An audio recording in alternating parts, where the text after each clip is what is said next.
সকাল থেকেই অর্থ মন্ত্রণালয়ের করিডোরে এক অন্যরকম থমথমে অথচ প্রবল উত্তেজনাকর পরিস্থিতি বিরাজ করছিল। প্রিয় সরকারি চাকরিজীবী ভাই ও বোনেরা, আজকের সকালের আপডেট নিউজে আপনাদের স্বাগতম। যারা আমাদের চ্যানেলে নতুন তারা এখনই চ্যানেলটি সাবস্ক্রাইব করুন।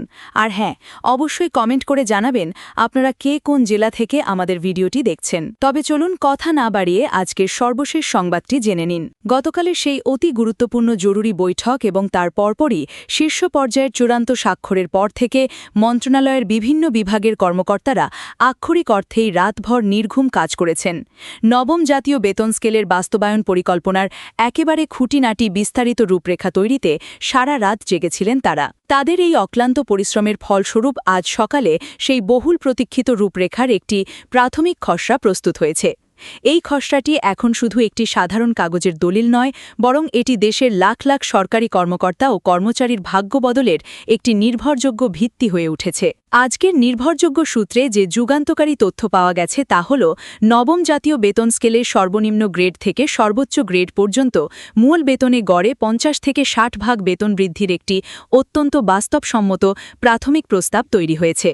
তবে এখানে সবচেয়ে বড় চমক এবং ন্যায়বিচারের দিকটি হল, এই বৃদ্ধির হার সব গ্রেডে গাণিতিকভাবে সমান হবে না, বরং যারা সবচেয়ে নিচের গ্রেডে আছেন, অর্থাৎ 11 থেকে 20তম গ্রেডের কর্মচারী, তাদের বেতন বৃদ্ধির হার হবে তুলনামূলকভাবে সবচেয়ে বেশি।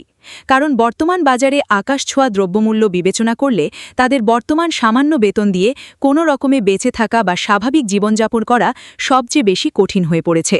একজন নিচের গ্রেডের কর্মচারী যদি এখন 10,000 টাকা মূল বেতন পান, তবে নতুন স্কেলে তার বেতন 1 লাফে বেড়ে 20,000 টাকা বা তারও বেশি হতে পারে। এটি তার জীবনে কেবল একটি গাণিতিক পরিবর্তন আনবে না, বরং একটি অত্যন্ত বাস্তব এবং দৃশ্যমান ইতিবাচক পরিবর্তন আনবে, যার ফলে তিনি তার পরিবার নিয়ে কিছুটা হলেও স্বস্তিতে দুবেলা দুমুঠো খেতে পারবেন। এই সুনির্দিষ্ট তথ্যটির বাইরে অর্থ মন্ত্রণালয়ের একটি অত্যন্ত বিশ্বস্ত সূত্র থেকে আজ আরেকটি অতি গুরুত্বপূর্ণ বিষয় সামনে এসেছে, যা নিয়ে এখনও পর্যন্ত সংবাদ মাধ্যমে তেমন বিস্তারিত কোনো আলোচনা হয়নি। সেটি হল চিকিৎসা ভাতার বিষয়টি।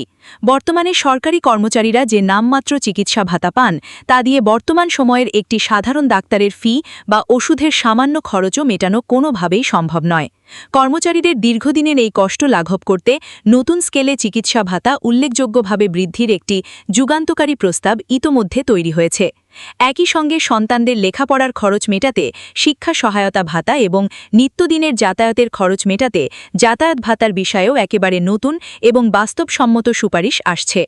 এই সুপারিশগুলো চূড়ান্ত হলে সরকারি কর্মচারীরা শুধু তাদের মূল বেতনে নয়, বরং আনুষাঙ্গিক সামগ্রিক সুযোগ সুবিধার ক্ষেত্রেও এক বিশাল বড় পার্থক্য অনুভব করবেন। এটি শুধু বেতন বৃদ্ধি নয়, বরং এটি একটি পূর্ণাঙ্গ প্রশাসনিক সংস্কারের অংশ হিসেবে দেখা হচ্ছে। আজ অর্থ প্রতিনিধি এই পুরো প্রক্রিয়ার বিষয়ে একটি অত্যন্ত তাৎপর্যপূর্ণ ও দিক নির্দেশনামূলক বার্তা দিয়েছেন। তিনি অত্যন্ত স্পষ্টভাবে বলেছেন, সরকার চায় নবম জাতীয় বেতন স্কেল যেন শুধু একটি নিছক সংখ্যার পরিবর্তন না হয়ে কর্মচারীদের জীবনে একটি প্রকৃত জীবনমানের পরিবর্তন নিয়ে আসে। কোনো একজন সরকারি কর্মচারী যেন মাস শেষে নতুন স্কেলের বর্ধিত বেতন পেয়ে মনে না করেন যে বাজারে জিনিসপত্রের দামের তুলনায় এই বৃদ্ধিটা তার কোনো কাজেই আসেনি। তাই শুধু মূল বেতনের অঙ্ক না বাড়িয়ে সামগ্রিক প্যাকেজটি এমন নিখুঁতভাবে সাজানো হচ্ছে, যাতে একজন কর্মচারীর প্রকৃত ক্রয় ক্ষমতা বাড়ে এবং তার জীবনমানের সত্যিকারের একটি দৃশ্যমান ও ইতিবাচক পরিবর্তন আসে।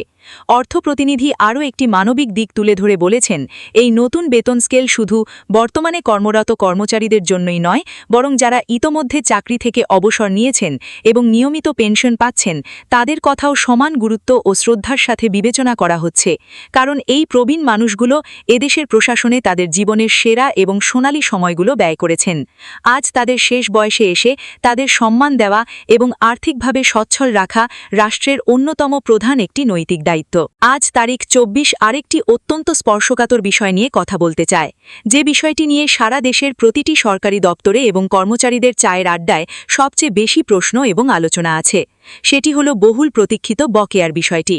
সবার মনে একটাই প্রশ্ন, নবম জাতীয় বেতন স্কেল যদি আগামী জুলাই মাস থেকে কার্যকর হয়, তাহলে তার আগের মাসগুলোর যে বকেয়া, সেটা কি এককালীন পাওয়া যাবে? অষ্টম বেতন স্কেলের সময়ও ঠিক একই রকম একটি প্রশ্ন উঠেছিল এবং সেবার কর্মচারীরা আংশিক বকেয়া পেয়েছিলেন। এবার এই বকেয়ার বিষয়টি নিয়েও সরকারের শীর্ষ পর্যায়ে অত্যন্ত গভীরভাবে আলোচনা চলছে বলে তারিখ ২৪-এর নিজস্ব সূত্রে জানা গেছে। অর্থ মন্ত্রণালয়ের একজন ঊর্ধ্বতন কর্মকর্তার নাম প্রকাশ না করার শর্তে জানিয়েছেন, বকেয়ার বিষয়টি এখনও চূড়ান্ত আর্থিক হিসাব নিকাশ এবং আলোচনার পর্যায়ে আছে। তবে সরকারি কর্মচারীদের দীর্ঘদিনের বঞ্চনা ও আর্থিক সংকটের কথা মাথায় রেখে এই বিষয়ে একটি অত্যন্ত ইতিবাচক সিদ্ধান্তের প্রবল সম্ভাবনা রয়েছে। যখন চূড়ান্ত প্রজ্ঞাপন বা গ্যাজেট প্রকাশিত হবে, ঠিক সেই সময় এই বকেয়ার বিষয়টি সবার কাছে একদম জলের মতো স্পষ্ট হয়ে যাবে। আজকের এই বিশেষ প্রতিবেদনে তারিখ ২৪ একটি বিষয় সবার সামনে বিশেষভাবে এবং যুক্তি দিয়ে তুলে ধরতে চায়। সামাজিক যোগাযোগ মাধ্যম থেকে শুরু করে অফিস পাড়ায় অনেকেই সংশয় প্রকাশ করে প্রশ্ন করছেন, এতদিন যা হয়নি তা এবার কি সত্যিই হবে? এই সংশয় বা অবিশ্বাসটা একেবারে অযৌক্তিক বা অস্বাভাবিক নয়, কারণ এর আগে বারবার আশ্বাস পেয়েও প্রতারিত হলে সাধারণ মানুষের মধ্যে এক ধরনের গভীর অবিশ্বাস জন্ম নেয়। কিন্তু এবারের পুরো পরিস্থিতি আগের সকল সময়ের থেকে ঠিক কোথায় এবং কতটা আলাদা, তারিখ ২৪ আজ সেটি বিস্তারিত ব্যাখ্যা করতে চায়। প্রথমত, এবার শুধু মৌখিক কোনো প্রতিশ্রুতি দেওয়া হয়নি, বরং সরাসরি স্বাক্ষরিত একটি আনুষ্ঠানিক দলিল বা সামারি তৈরি হয়েছে, যা থেকে পিছিয়ে আসার কোনো সুযোগ নেই। দ্বিতীয়ত, অর্থ মন্ত্রণালয় আগামী বাজেটে এই বিশাল অঙ্কের টাকার সংস্থান করতে বাজেট সংশোধনের কাজ ইতোমধ্যে পুরোদমে শুরু করে দিয়েছে। তৃতীয়ত, বেতন কমিশনের তৈরি করা খসড়াটি এখন একেবারে চূড়ান্ত পর্যায়ে রয়েছে এবং ভেটিংয়ের অপেক্ষায় আছে। চতুর্থত, এবার সরকারের পক্ষ থেকে সুনির্দিষ্ট একটি সময়সীমার কথা বলা হচ্ছে, যা এর আগের কোনো পে স্কেলের সময় এত আগেভাগে বলা হয়নি। এবং পঞ্চমত, এবার শীর্ষ রাজনৈতিক সদিচ্ছার পাশাপাশি অর্থ মন্ত্রণালয়ের বিশাল প্রশাসনিক প্রস্তুতিও একসঙ্গে তাল মিলিয়ে চলছে। এই ৫টি অত্যন্ত মজবুত ভিত্তি এবারের পরিস্থিতিকে আগের সব সময়ের থেকে সম্পূর্ণ আলাদা এবং বিশ্বস্ত করে তুলছে। দেশের স্বনামধন্য এবং বিশিষ্ট অর্থনীতিবিদরা আজ তারিখ ২৪-কে তাদের নিজস্ব বিশ্লেষণ জানিয়েছেন।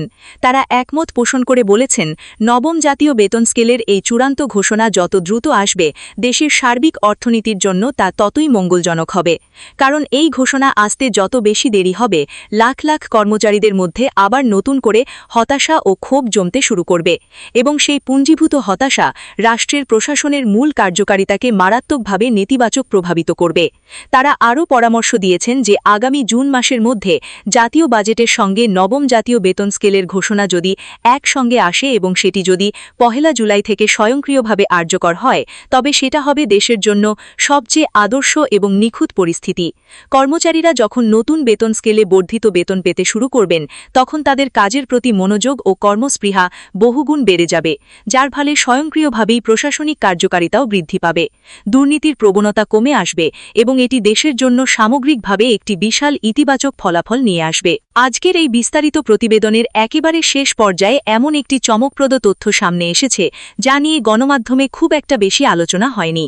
তারিখ ২৪-এর অত্যন্ত ঘনিষ্ঠ এবং নির্ভরযোগ্য সূত্রে জানা গেছে, নবম জাতীয় বেতন স্কেলে শুধু বর্তমান বেতন কাঠামো বা টাকাল অঙ্কের পরিবর্তনই নয়, এর পাশাপাশি সরকারি চাকরিতে পদোন্নতির দীর্ঘদিনের পুরনো নিয়মেও কিছু অত্যন্ত গুরুত্বপূর্ণ ও যুগান্তকারী পরিবর্তন আনার পরিকল্পনা সরকারের রয়েছে। বছরের পর বছর একই পদে আটকে থেকে অনেক যোগ্য কর্মকর্তা ও কর্মচারী চরম হতাশায় ভোগেন। তাই শুধু বেতন বাড়িয়ে এই হতাশা পুরোপুরি দূর করা সম্ভব নয়। সেই কারণেই একটি কাঠামোগত সংস্কারের অংশ হিসেবে পদোন্নতির জট খুলতে এবং যোগ্যতা অনুযায়ী সঠিক পদে পদায়নের জন্য এই পে স্কেলের গ্যাজেটের সাথেই পদোন্নতি সংক্রান্ত নতুন বিধিমালা যুক্ত হওয়ার একটি বড় সম্ভাবনা তৈরি হয়েছে।